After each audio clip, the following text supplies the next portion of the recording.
When I moved to Chennai less than a year ago, I didn't expect paneer butter masala to be such a favorite here. But oh boy, it's loved like crazy. So today, I'm sharing my guilt-free take on this classic. No butter, no cream, bas full flavor or thoda sa desi twist. This one's rich, comforting and light on your tummy.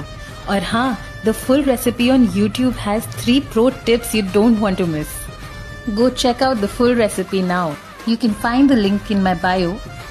Trust me, ye version you'll keep coming back to. Even if you've never cooked this before, I promise you'll nail it on the first try. Ye recipe foolproof hai. Plus it's quicker than ordering takeout, seriously. And if you love simple, soul-satisfying recipes, don't forget to hit that subscribe button. Let's cook with heart only on Bhatura Cooks.